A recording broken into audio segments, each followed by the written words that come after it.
Cela fait maintenant quelques années que je pratique la gouache. J'ai pu essayer différentes façons de peindre, celle avec des gouaches sorties du tube, avec une palette humide artisanale, avec une palette humide hermétique, et ces changements reflétaient mon insatisfaction quant au manque de contrôle du séchage rapide de ce médium et ma volonté de limiter l'encombrement lors des séances de peinture de plein air.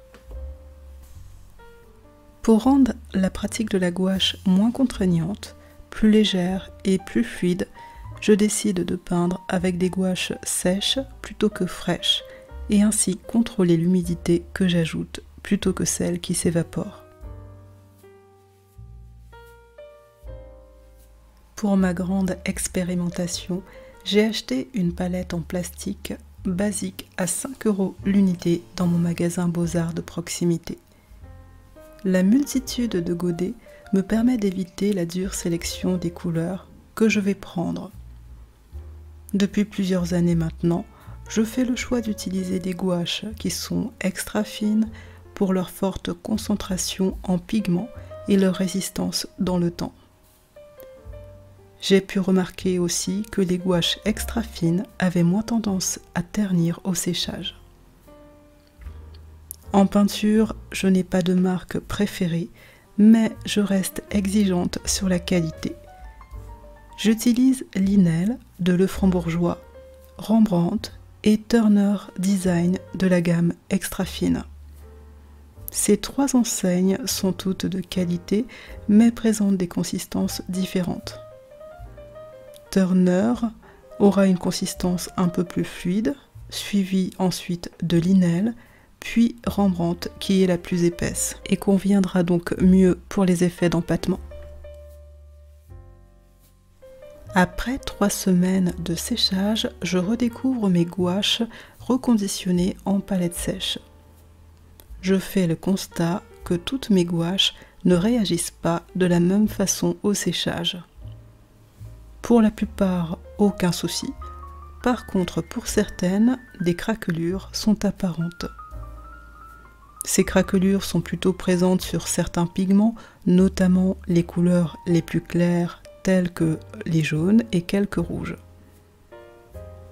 Je pense personnellement que les pigments qui présentent des craquelures sont ceux qui sèchent le plus rapidement en surface. Comme en peinture à l'huile, il y a un déséquilibre entre la pellicule externe qui est sèche et le reste de la peinture encore humide à son cœur. En séchant, le pigment en profondeur fait se contracter les pigments secs de la surface. Si la surface manque de souplesse, elle se craquelle pour suivre les pigments du dessous. Pour y remédier, on peut ajouter au pigment encore humide un peu de miel ou du médium à séchage long que l'on trouve dans le rayon aquarelle. Ou alors, opter tout simplement pour la méthode la plus simple, asperger un peu d'eau pour ressouder les morceaux. En reconditionnant mes gouaches en palette sèche, je m'attendais à une petite perte de qualité, mais en réalisant mon test d'opacité, je me suis rendu compte qu'il en était tout autre. Pour tester à l'extrême la vivacité et la couvrance des pigments, j'ai utilisé une feuille de dessin noir. J'ai réalisé 2 essais différents, l'un avec les peintures fraîches sorties du tube, l'autre avec celle de la palette sèche réactivée à l'eau. À ma surprise, il n'y a pas ou très peu de différence d'opacité entre les deux conditionnements différents. Hormis une transparence légèrement perceptible des couleurs les plus claires, les pigments de la palette sèche ont un aspect plus lisse, plus homogène et ne présentent pas de craquelures en surface. A l'inverse, les gouaches fraîches sorties du tube ont montré leurs limites. Certains pigments ne sont pas homogènes et présentent de micro-fissures au séchage. On voit sur le vert, c'est vraiment très craquelé. Je ne sais pas si ça se voit bien comme ça, mais mais le vert a montré réellement ses failles. Donc j'ai voulu bien couvrir avec des pigments sortis du tube. Et il se trouve que voilà, juste avec une seule application, ça m'a fait ça. Donc on imagine qu'avec la gouache en général, on peint avec au moins peut-être 2-3 couches en plus.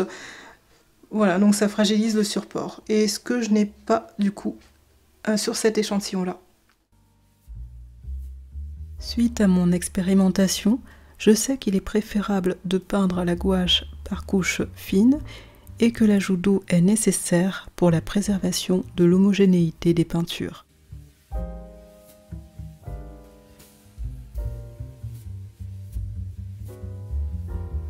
Je ne pouvais pas avoir fini mon expérimentation sans avoir effectué de tests pratiques de ma palette sèche. J'ai donc réalisé la peinture d'un paysage de science-fiction avec mes gouaches reconditionnées. L'intégralité de mon processus a été filmée et fait l'objet d'un tutoriel de peinture détaillé sur Patreon. Pour m'y rejoindre et visionner la version complète de cette vidéo, je vous retrouve dans mon atelier en ligne sur Patreon, dont le lien d'accès se trouve en description. Ça a été vraiment très agréable de peindre avec ces palettes sèches. Je trouve du coup qu'il y a un grand confort de peinture que je n'avais pas forcément avec les tubes en gouache où il faut sans arrêt dévisser le tube, appliquer le tube sur la palette, revisser en faisant attention à ne pas se salir les mains et répéter l'opération autant de fois qu'on a besoin de couleurs. Tandis que là, j'ai tout dans ma palette sèche, j'ai au total 20 couleurs, parce que j'ai 20 godets différents et je peux piocher de façon assez spontanée la couleur dont j'ai besoin. Donc je trouve ça beaucoup plus pratique, beaucoup plus léger aussi si j'ai besoin de transporter, de partir loin, etc. Et je veux un minimum d'encombrement, donc voilà, j'ai juste à prendre ceci. J'ai vu qu'il n'y avait pas d'impact sur la qualité de mes gouaches, parce que quand je les mets ainsi, donc la gouache c'est du pigment et c'est du liant, et ce qui va s'évaporer c'est plus l'excédent d'eau. Donc en rajoutant un peu d'eau à l'intérieur de mes gouaches qui ont été déshydratées, donc je récupère la consistance que j'avais perdue et je peux à nouveau peindre avec. Donc la seule différence, ça va être sur certains pigments qui vont être un peu plus clairs, éventuellement une légère transparence qui va se rajouter et qu'il n'y avait pas forcément avec des gouaches qui sont sorties du tube, mais c'est vraiment une différence qui est très très légère, qui s'observe qu'à peine.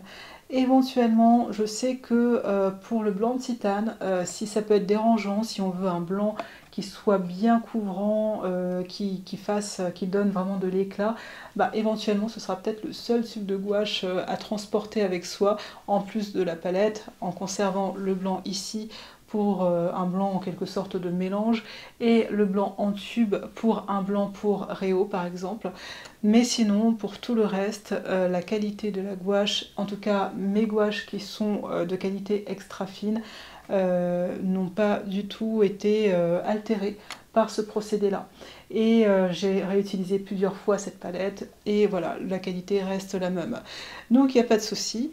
Il faudra juste respecter par contre une petite consigne avant d'utiliser les gouaches en palette sèche, c'est de les réhydrater avec un petit spray au moins 5 minutes avant de commencer à peindre, au moins 5 minutes. Et bien sûr la réhydratation de ces godets là doit être assez généreuse, donc il ne faut pas que ce soit juste quelques petites gouttes, mais il faudra réhydrater de sorte à créer une légère flaque tout autour du pigment, tout autour du godet.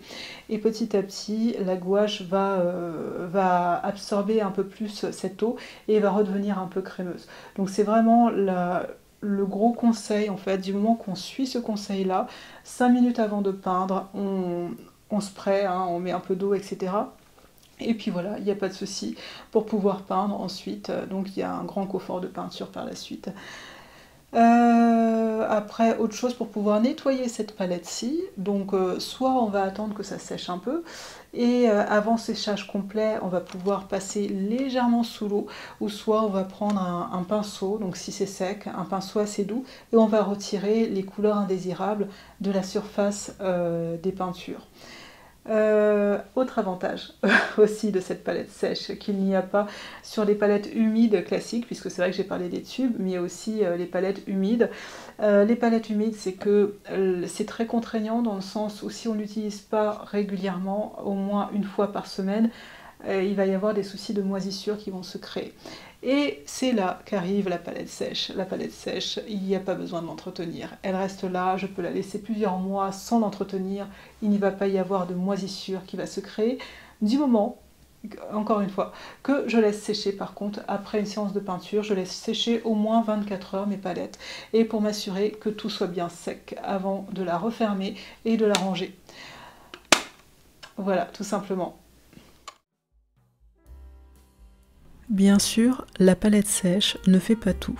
Savoir comment réagit le médium afin d'éviter la réactivation involontaire des couleurs est indispensable pour réaliser des croquis de qualité. Rien de mieux que la pratique régulière pour acquérir cette compétence. Même si la gouache reste un médium économique, opter pour du matériel adapté est primordial pour peindre efficacement à la gouache. Pour ma part, je peins dans un carnet de croquis pour aquarelle dont le papier est suffisamment épais, permettant ainsi de supporter les lavis humides.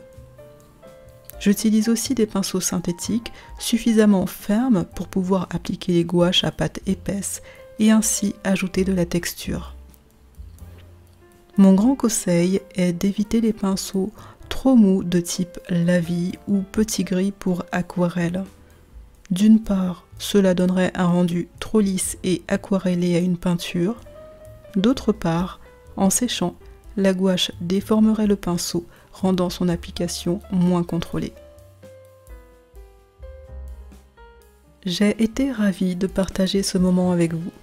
Je vous dis à très bientôt sur Patreon ou dans une autre de mes vidéos sur YouTube et vous souhaite de belles journées d'inspiration.